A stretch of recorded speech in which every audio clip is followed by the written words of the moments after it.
Edsa traffic, nakakainis. Edsa traffic.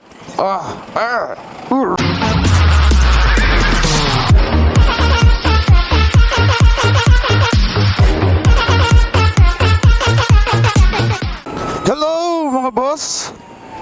What's up sa inyo dyan mga boss? Mga bossing. Okay. So today I'm heading to Pasig. I'm going to Pasig. Punta tayo ng Pasig ngayon. Uwi tayo doon dahil matagal-tagal na tayong hindi nakakauwi. So our topic for today is, what are the things that you consider in buying a motorcycle? Okay. Ano ba yung mga dapat mong konsidera kapag bibili ka ng motorsiklo? Okay?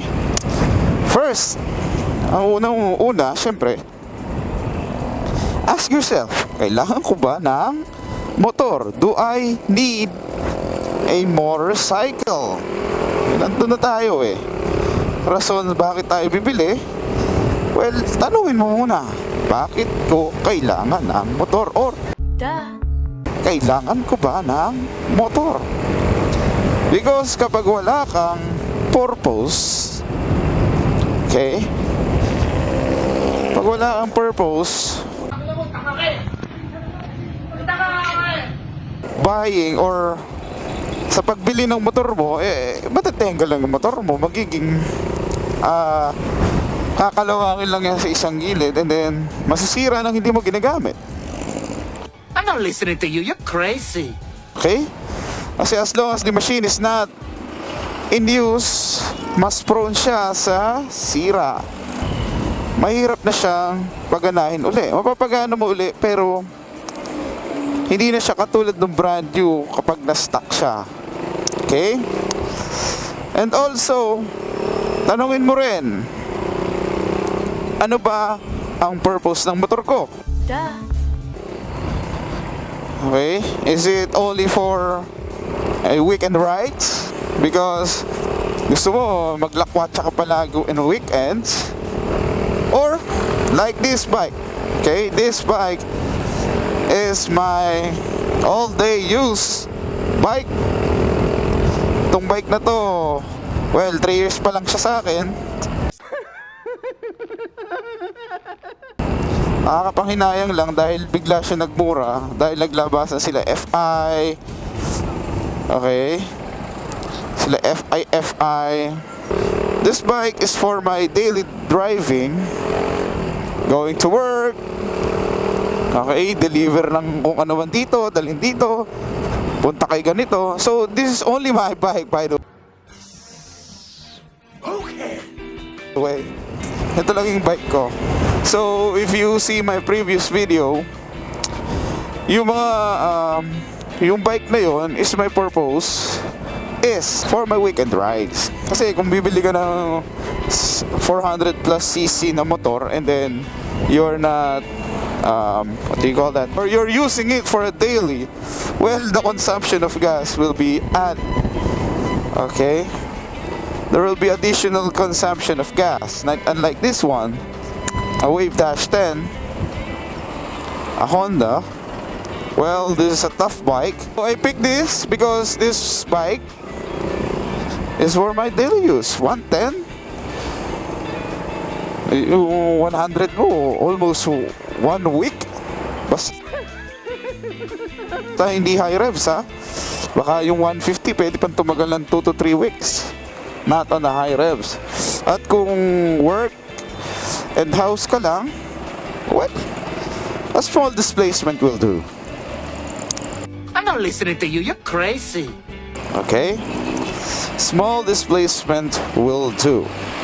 Okay, ulitin ko, this is not my ranking, but this is my suggestions on how to pick a right motorcycle for you. Okay, Next one. Well, syempre isipin din natin when we buy or when we are buying. Mga bobo! My God. Ano ba yan? What the fuck is this? When you're buying a bike, you should always remember or you should always consider the seat height. Okay? Kung kaya mo bang iapak yung paa mo sa lapag when you are riding it. Don't buy a bike that is more taller than your waist. Okay? Hi. Okay. Pag mataas yan kaysa sa bewang mo, yung upuan mo is much more high or higher than your waist, especially the big bikes. But this one, the daily commuting ko ngayon, very comfortable siya. Okay. And pwede naman pababaan yung upuan just in case na talagang konti lang naman ang pinagkaiba or konti lang naman ang itinaas niya ng upuan. Well, pwede nyo naman pahati. Pwede naman pahati yan sa what do you call this, upholstery. Okay? Mura lang naman yon. And I know you will afford it. Gotcha, bitch! Okay, the seat height, because sabi nila kapag hindi daw lapat ang dalawang paa mo sa motor mo, you don't have the confidence of riding your own motorcycle. I'm not listening to you. You're crazy. Hey! Nung sumemplang ako,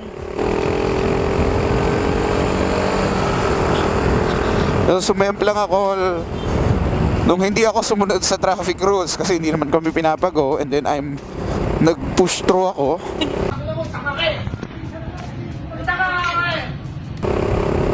Ayun, sumemplang ako, but natukod ko kaagad yung paa ko, and the motorcycle fell down, and so yun ang advantage kapag nakakatayo ka sitting, or your two foots, or your foot is touching the ground perfectly, or mahirap din kapag nakatingkayad ka. Okay? Next one. Ano pa? Well, next thing is that a manual, a sequential, or a fully manual, or a sequential is, I might say that it's a semi-automatic like this one without any clutch. Huh? Duh. Hindi siya nakakapagod. Okay? Hindi siya nakakapagod, gumagalaw lang is paa mo. Nahin na natin yun kasi in between the manual and the automatic, this motorcycle is a semi-automatic. Manual, karamihan niya na pumipili is more sporty. Gotcha, bitch! Gusto nila, ma-feel nila yung motorsiklo. 1 down, 4 up. And then half clutch,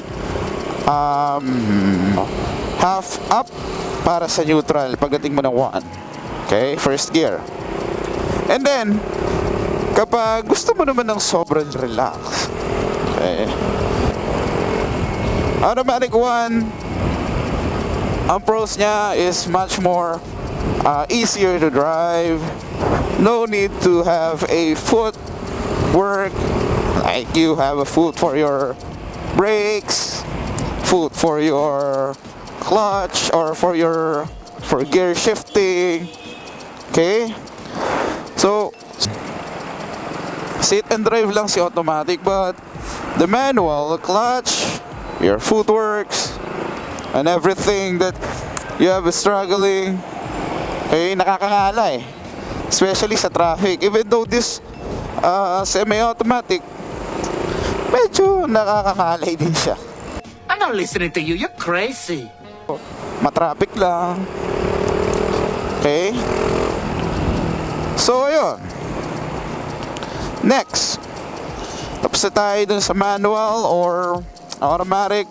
Well, it's up to you. And then if you want to have an extreme or more, what do you call this? More challenging ride. Hindi ko naman sinasabing more challenging because once na nasanay ka naman sa motor na manual, well, it's only a peanut to you. Gotcha, bitch. Chicken lang yan. Okay? So next thing, syempre, konting brand.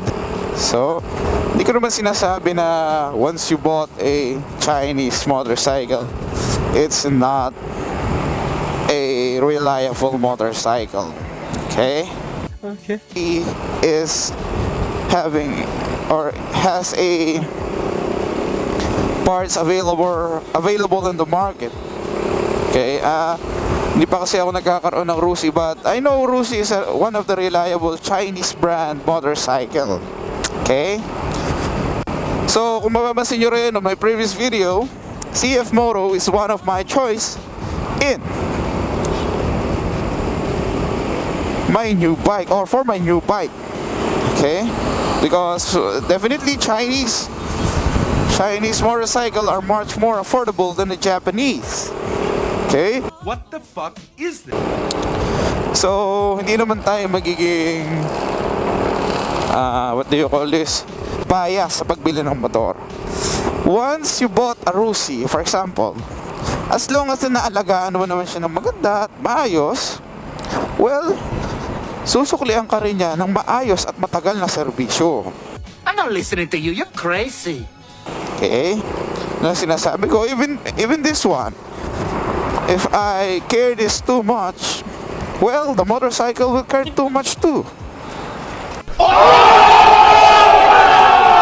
Yun lang yun. Yun na nga. So, wala tayong bias and buying. But the brand, a little bit. A little bit. Okay? A little bit. Konti lang. Basta nandang sa tamang pag-aalaga ng motor. Okay? Naman tayo sa styling. Ano bang style ang fit para sa'yo?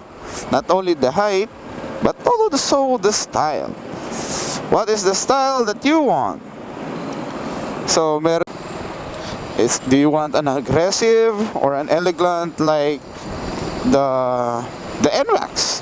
Yeah, for me, NMAX is an elegant look. In terms of styling, design-wise, sporty, a moped type, or this one, marami kang pagpipilian. Okay? So, next thing, kailangan mo rin, syempre, pag bibili ka naman ng motor, hindi yung basta-basta kung saan-saan mo lang ilalagay, malapit sa bahay mo. Because, you need a parking before you buy a motorcycle. Gotcha, bitch. You should know where you park. Where you should park it. Because kapag nakakaabala ka sa kapwa mo, wala kang sarili mong parking. Okay? Nakakainis yun. Mga bobo! Nakaharang ka sa pintuan o sa gate ng kapitbahay mo. Okay? Please lang. Kailangan pang consider maybe the CC. Okay? If you want a high speed or much more speed motorcycle, okay, go for a big displacement. I'm not listening to you. You're crazy. After 1,000 cc's. Okay? Kasi mayroong iba dyan, bibili ng motor na low cc and then para daw pang racing nila, ire-rebore. Okay? Take note, you're not on the drag racing every day or for your daily living. Or, well, kung drag race, well, papayagan natin yon. Displacement is the thing that you should think of. If you want, okay?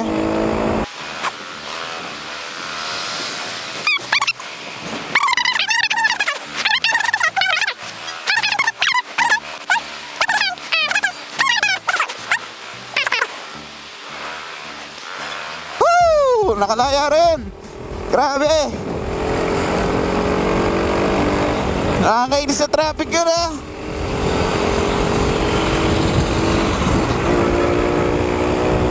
Woo! Init!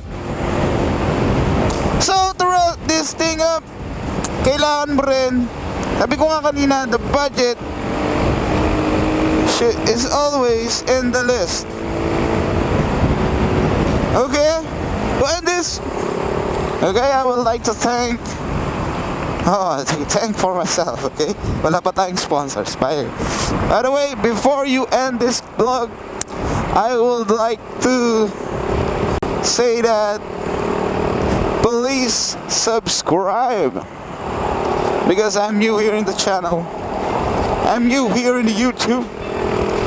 Please subscribe, share, and comment down below if you like this video. Click the like button. If you don't like, well, there's the dislike button for you. But subscribe and comment down below. And don't forget the bell button for you to have a notification. Okay? Always have a notification in this channel. Maybe someday I can help you. So, thank you for watching my boss, mga bossing. Boss!